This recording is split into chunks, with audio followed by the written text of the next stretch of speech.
All right. Hello. Our World Bank Fund project focuses on the African nation of Malawi. Malawi is a southeastern nation on the African continent. Malawi borders Tanzania, Mozambique, and Zambia. While the nation is landlocked in terms of the ocean, it does have a number of semi-major ports on the large lake Malawi. This lake accounts for nearly one-fifth of the country's area, and it boasts a population of 18.14 million. You're good. Yeah. The economy of Malawi is growing, and this is one of the factors as to why we chose the country. This year, the production of goods and services in the country will increase by a projected 4.4%. The population is projected to double by 2038 to a total of 36.28 million. The majority of the country's employed workers are in the agricultural sector, and just over half of the population lives in poverty. This graph shows the GDP of Malawi from 2010 to 2019, as well as the projected growth in 2020. The mining business and tourism business account for the employed percentage of population outside of that 80%. All right, we're good. Malawi has a particularly stable government, especially for Africa. They've had solid elections since the 90s when they became the modern standard for Malawi that they are. They have low rates of corruption in local government, and their current leader, Peter Mutharika, has a high approval rating across the country.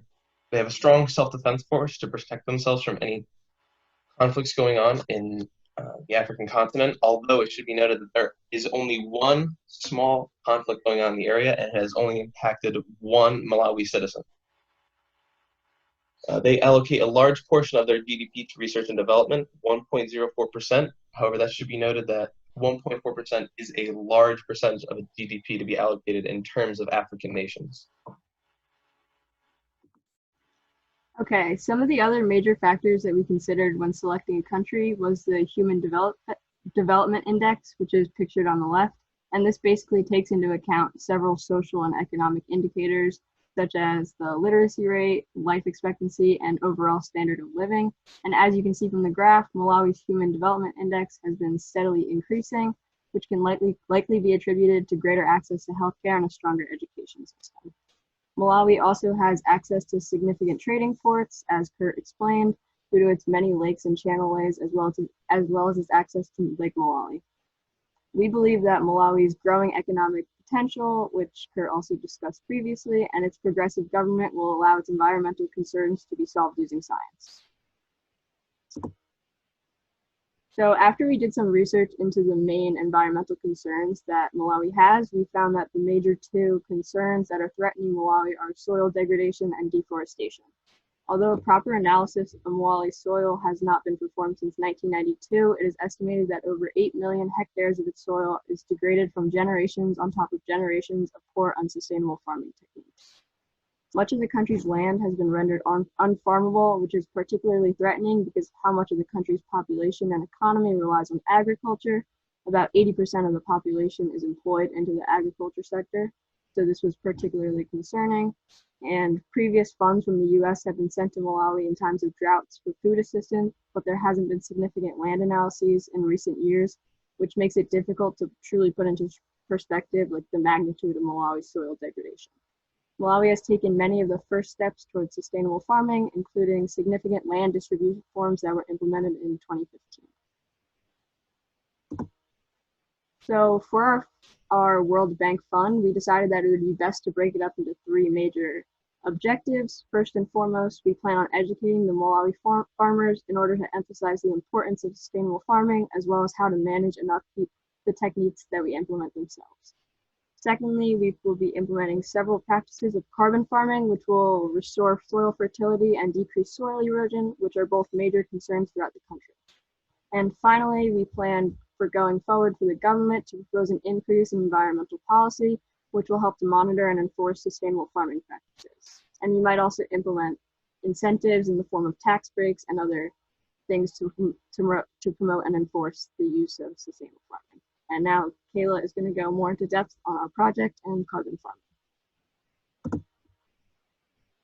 So one of our main things we need to do is educate the farmers. So we would provide outreach programs, discuss how it's a main necessity to diversify crops and use crop rotation, and then also explain what carbon farming is and how it will be useful for their farming practices. So what is carbon farming? So basically, carbon farming is a way to enhance the rate at which CO2 is transferred from the atmosphere to the soil. So when the CO2 is in the soil, it is converted to plant material or soil organic matter. Some of the 32 conservation practices is composting restoration. But before implementing any of this, a plan needs to be made. So first, the land is examined. A specific plan will be made for their land. Like every soil is different, so that's something that would have to happen.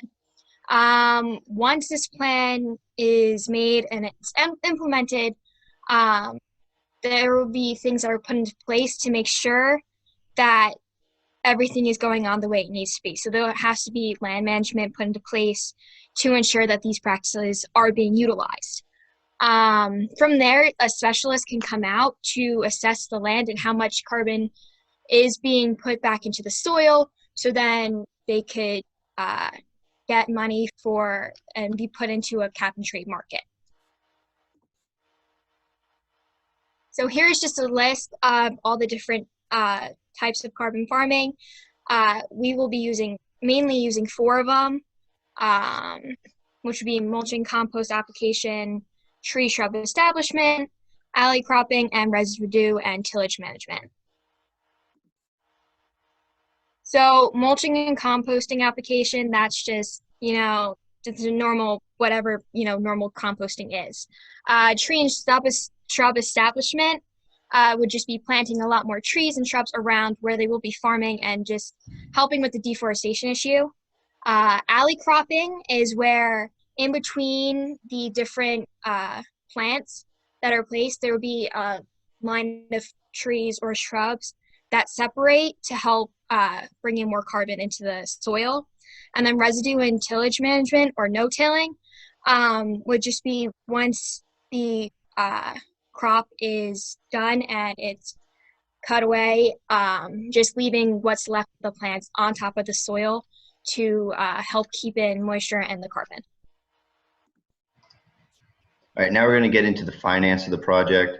So comparing it to similar efforts in Africa, such as Kenya and some areas of Ethiopia, the commitments from various parties are as follows. The Global Environment Facility, which is basically a fund made by the World Bank, closely tied to the World Bank, will be providing $2.3 million. Local communities, so this is basically the farmers themselves, their taxes, among other things, will go to this. This is $100,000. And the Malawi government, which is going to help organize the whole thing, is going to be $500,000. So the project length, the proposed project is expected to take 5 to 7 years. This can vary a bit depending on how hard it is to access some areas, especially near the west side of the country with mountainous regions. It's much harder to get specialists and other people out there, along with to set up monitoring systems for further examination to ensure that it continues to go according to plan. So the expected returns for the investors, this is important because it is a very low risk project, especially since it's not that much money relative to many other projects done by the World Bank. 90% or greater of the commitments is expected to be returned to investors. Additionally, by preventing further land degradation, this could save up to $10 million over the course of 30 years, which is a 1 to 5 development. So it increases 5 times towards the amount of money we put in. Finally, this is the expected results. So overall things to expect from the project: increased crop diversity and security. Right now, a lot of areas in Africa, especially Malawi and its region, rely on a few different crops. And if the weather patterns are as difficult to predict as they are, then basically this can result in not so secure food sources where they have to import from other countries. Additionally, improve soil quality and fertility to expect better farming in the future, which will help facilitate that crop diversity and security from earlier. Additionally, reduce greenhouse gas emissions.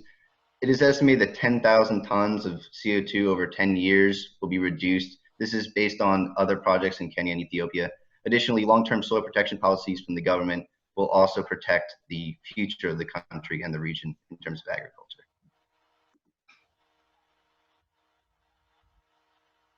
Sick.